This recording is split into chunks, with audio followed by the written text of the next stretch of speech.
Bayangkan kalian tiba-tiba menerima sebuah email dari seorang teman yang meninggal beberapa bulan yang lalu. Selamat datang di Rainforce. Kali ini kita akan membahas sebuah cerita horor dari internet yang berjudul The Jack Frost Email.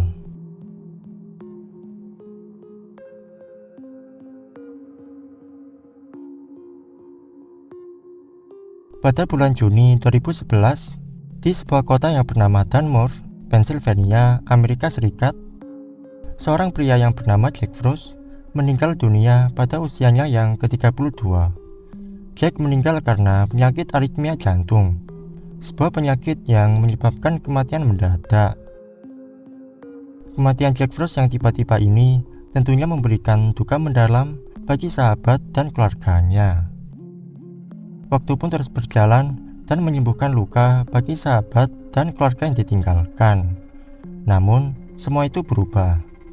Berbulan-bulan kemudian, tepatnya pada bulan November 2011, sahabat masa kecil Jack Frost yang bernama Tim Hart, yang pada saat itu tengah bersantai di rumahnya dengan duduk di sofa sembari melihat-lihat email yang belum dibaca. Saat tengah melihat tumpukan kotak masuk, Tim menemukan sebuah email yang membuatnya merinding. Email tersebut memiliki subjek "I'm watching", dan isi pesan email tersebut jika diartikan akan berbunyi, "Bisakah kau mendengarku? Aku sedang di rumahmu. Bersihkan lotengmu." Seperti yang kalian duga, pesan email tersebut dikirim oleh mendiang sahabat Tim Hart yang meninggal beberapa bulan yang lalu, yaitu Jack Frost. Sebelumnya, Tim menjelaskan bahwa beberapa saat sebelum meninggalnya Jack, dia dan Jack sedang berada di loteng. Di tempat itu, mereka mengobrol seperti teman dekat pada umumnya. Jack juga bercanda kepada Tim mengenai seberapa kotor loteng di rumahnya. Isi email tersebut tentunya terasa sangat personal bagi Tim, dan seharusnya konteks isi email itu hanya bisa dipahami oleh mereka berdua saja. Lalu, apakah pesan email tersebut hanya berhenti di Tim saja? Sebenarnya, sepupu Jack Frost yang bernama Jimmy McGraw juga menerima email dari Jack Frost. Email tersebut memiliki subjek "Hi Jim", dengan isi email yang jika diartikan akan berbunyi, "Apa kabar? Aku tahu kau akan mematahkan pergelangan kakimu. Aku sudah coba memperingatkanmu. Hati-hati ya, sampaikan Rob dariku. Lagu yang bagus ya, sama-sama. Aku tak bisa menghubunginya. Emailnya tak berfungsi.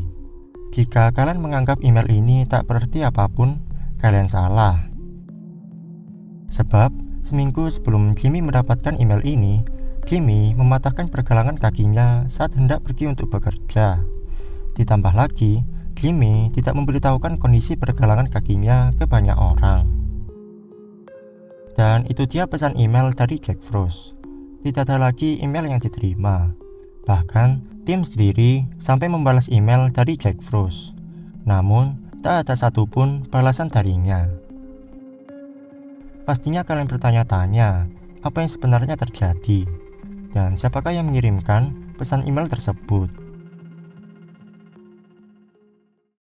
Pihak keluarga tentunya menginginkan alasan rasional di balik email misterius itu. Jika kita kesampingkan unsur supranaturalnya, ada dua teori yang mungkin bisa menjelaskan fenomena ini, yaitu ada seseorang yang menghack akun email Jack Frost, atau Jack Frost menggunakan layanan pesan wasiat yang terjadwal.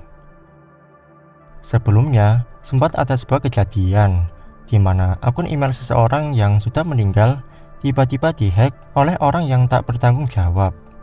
Melalui email itu, hacker mencoba mengirimkan pesan spam kepada keluarga mendiang yang pada saat itu masih berkabung.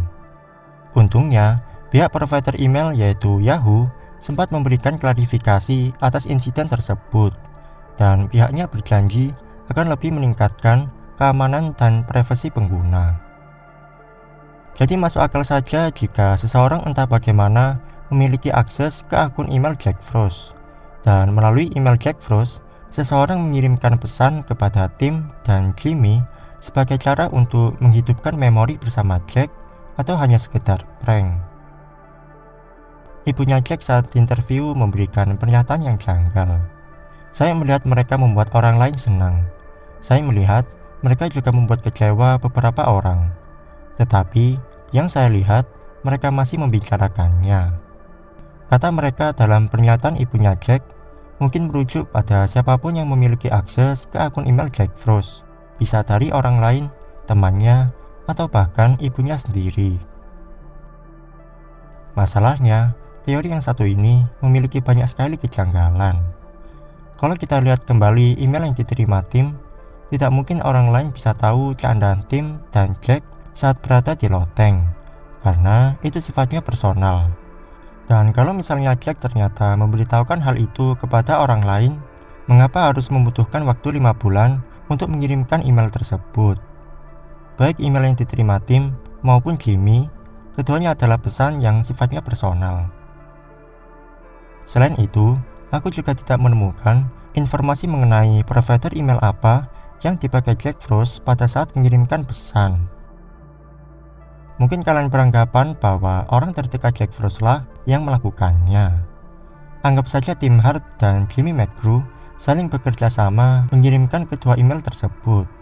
Tetapi, kita juga tidak tahu apa motivasinya dan apa untungnya bagi mereka. Bukankah 5 bulan adalah waktu yang cukup panjang bagi seseorang untuk menerima dan melanjutkan hidup? Lagi pula, teman-temannya Jack juga menegaskan tidak ada satupun yang tahu password email Jack. Mereka juga merasa kalau akun email Jack tidak sedang dihack.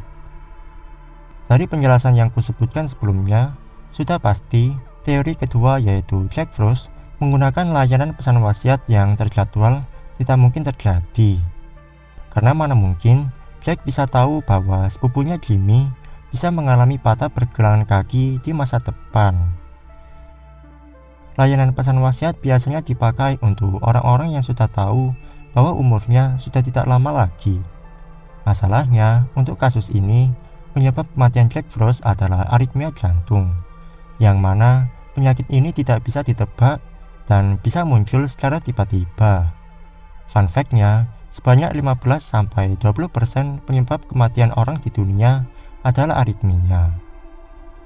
Jadi mustahil saja bagi Jack Frost masih sempat menuliskan pesan wasiat yang terjadwal kepada teman dan sepupunya. Dua teori yang kusebutkan pada akhirnya menimbulkan celah yang cukup besar. Sepertinya kita harus percaya bahwa Jack Frost memang benar-benar mengirimkan email dari dalam kuburan. Aku yakin baik Jimmy maupun sang ibu menganggap email misterius itu mengobati sedikit kerinduannya akan kehadiran Jack Frost. Sampai sekarang, cerita The Jack Frost email masih menjadi misteri yang tak terpecahkan. Gimana menurut kalian? Tuliskan di kolom komentar di bawah. Itu tadi adalah cerita The Jack Frost email. Jika ada hal yang ingin ditambahkan atau dikoreksi, tuliskan di kolom komentar di bawah. Thanks for watching, and I'll see you in the next video.